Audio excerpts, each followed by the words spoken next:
position long ago, and it's been a lot of fun for me to see him rise.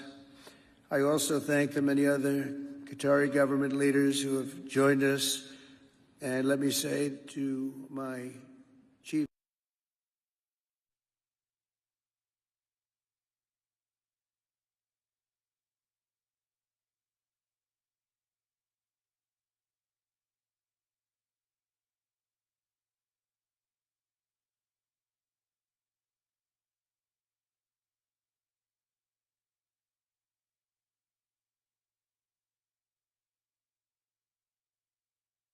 realize a breakthrough where others have stalled, but only if done in concert with serious partners. Qatar brings the channels, the access, and the credibility. The United States brings power, leverage, and global weight. If we act together, we have a real shot at ending the bloodshed and restoring regional confidence. Mr. President, tonight we don't just mark a visit. We reaffirm a working alliance between two sovereign nations and a shared commitment between two leaders who believe peace comes from strength. Let this visit not just reinforce our alliance, but demonstrate that when leaders act, peace moves closer. Before your last election, you invited me to dinner at your lovely home at Mar-a-Lago, and I told a close friend, presidents come and go. None of them could do it. This guy might just have the guts to get it done. President John, with God Almighty's protection, help us to keep promises, stand up to the truth, stay loyal to friends, and be true agents of peace. Thank you very much.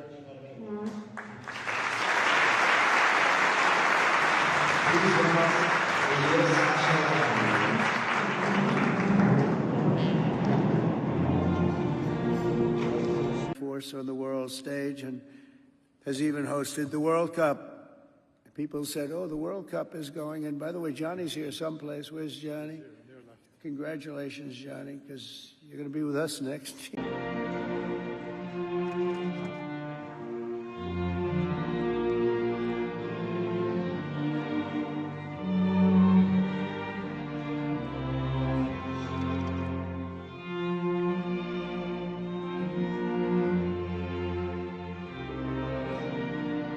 Very proud. They are proud. A lot of friends that live here, they're so proud. You only have to look at the shimmering skyline of Doha or the beautiful waterfront promenade, which I just looked at a little while ago. There wasn't a tree out of place. Everything's perfect. To understand Qatar's amazing path to modernization and prosperity. And you've done it all while honoring your heritage. You've always stayed with your heritage. You haven't given it up, maintaining your culture and embracing your national traditions. To the Emir, to the royal family, and to this entire nation, congratulations on a spectacular job. Well done. Congratulations, really something. As you can see from the extraordinary range of leaders and pioneers in this room, the biggest people on earth, most successful people, the most powerful people. Everyone wants to come and witness what is happening right here. As president, I'm proud that our growing friendship is blossoming into a full-fledged economic and security partnership, as we've seen clearly on this trip. Because we're setting records on this trip, we're bringing a lot of investment back into the United States of America. It's coming back at levels never seen before. We've never seen anything like it. In 2 months, we've done more than anybody. I don't think there's ever been anything close. And that means into any country. In addition to our agreement that will lead to the $1.2 trillion in economic activity before we even start about the big Boeing deal and all of the other deals that we talked about today. We're pleased to supply your military with billions and billions of dollars in brand new equipment, and we're going to get a glimpse of some of it tomorrow morning at your military base, which is incredible, by the way. Earlier today, we were honored by the escort of 8 F-15s from your Air Force. And I will say that I asked the pilot of Air Force One, do we need them? And he gave me a bad answer. He said, well, I'd rather have them. That wasn't really the answer I was looking for, to be honest. I thought he said, no, we don't. This is just fun. This is just fun and games. He didn't say that. But here we are. But they were something. We're looking out the window. Everybody was amazed. It's a little disconcerting when you see a plane that goes 2,000 miles an hour, when actually going 500 miles an hour is a strain on the plane, but you look out and you can read the pilot's name on his helmet, and it's pretty close. But they were great. They were great pilots, too. And it's fitting that you have chosen the mighty Falcon as a symbol of your nation, representing dignity and strength. That's what the Falcon represents. Our Qatari partners showed that spirit last weekend when you helped negotiate the release of the last living American hostage in Gaza, Idan Alexander. And hopefully this is a stepping stone toward getting the rest of the hostages back, but that was something, and you really did help us a lot. And Steve Witkoff and Marco Rubio are here. I want to thank you, Steve, Marco, and Scott, Howard. Everybody was involved. Brought a lot of hostages back. They've all been involved.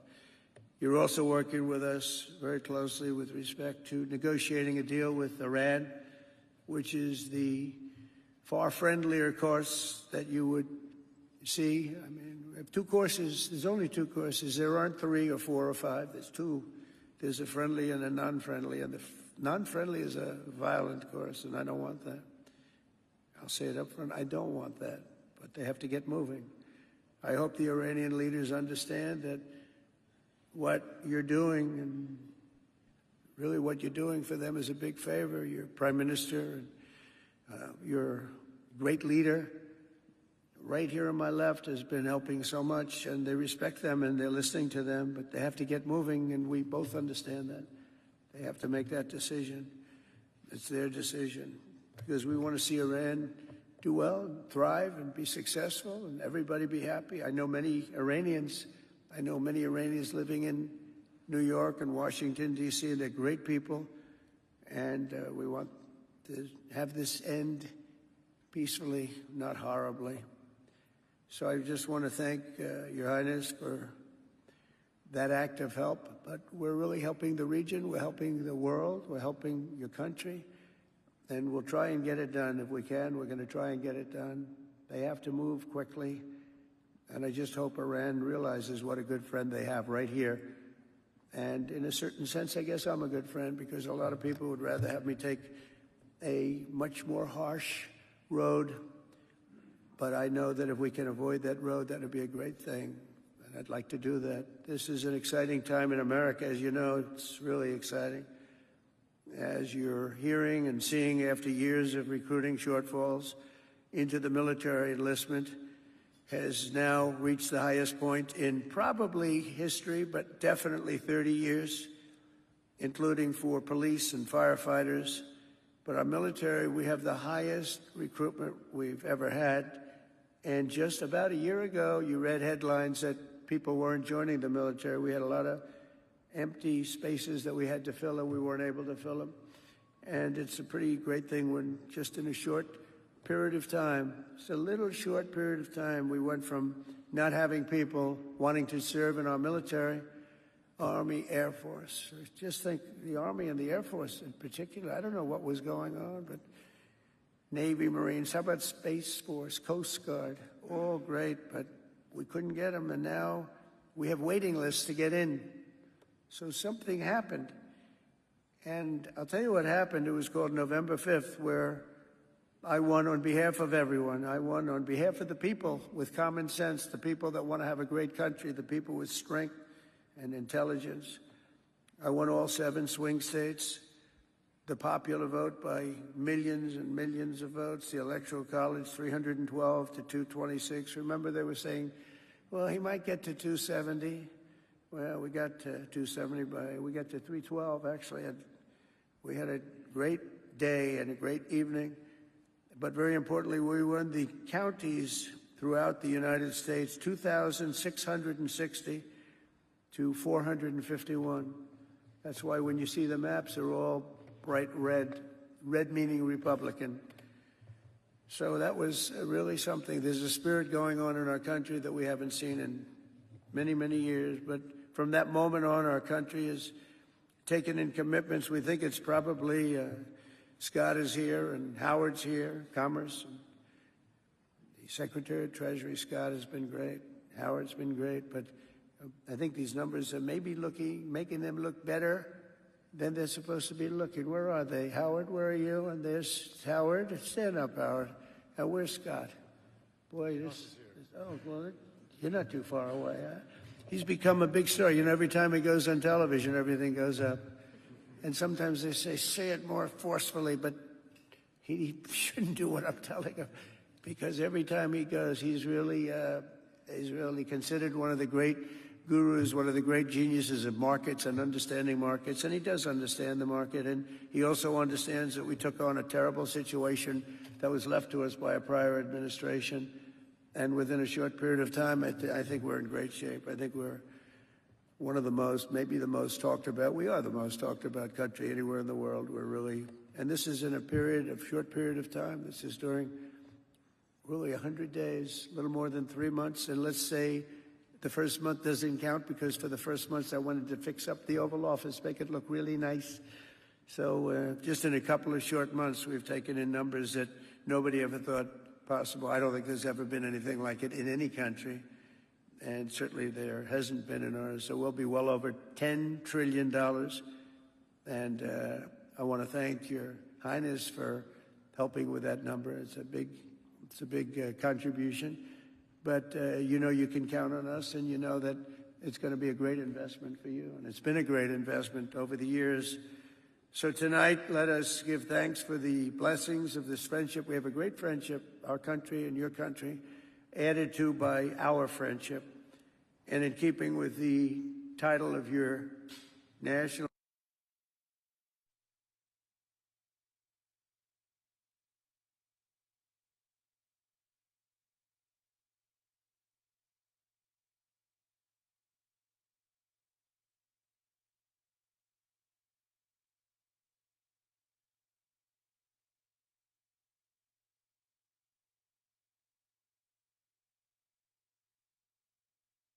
country, then we'll try and get it done. If we can, we're going to try and get it done. They have to move quickly. And I just hope Iran realizes what a good friend they have right here. And in a certain sense, I guess I'm a good friend, because a lot of people would rather have me take a much more harsh road. But I know that if we can avoid that road, that would be a great thing. I'd like to do that. This is an exciting time in America, as you know. It's really exciting. As you're hearing and seeing after years of recruiting shortfalls into the military enlistment, has now reached the highest point in probably history, but definitely 30 years, including for police and firefighters. But our military, we have the highest recruitment we've ever had. And just about a year ago, we read headlines that people weren't joining the military. We had a lot of empty spaces that we had to fill, and we weren't able to fill them. And it's a pretty great thing when just in a short period of time, just a little short period of time, we went from not having people wanting to serve in our military, Army, Air Force. Just think the Army and the Air Force in particular, I don't know what was going on. Navy, Marines, how about Space Force, Coast Guard, all great, but we couldn't get them, and now we have waiting lists to get in. So something happened. And I'll tell you what happened. It was on November 5th, where I won on behalf of everyone. I won on behalf of the people with common sense, the people that want to have a great country, the people with strength and intelligence. I won all 7 swing states, the popular vote by millions and millions of votes, the electoral college 312 to 226. Remember, there was well, he might get to 270. Well, we got to 270, but we got to 312, actually. We had a great day and a great evening, but very importantly, we were the counties throughout the United States, 2,660 to 451. That's why when you see the maps, they're all bright red, red meaning Republican. So is really something. There's a spirit going on.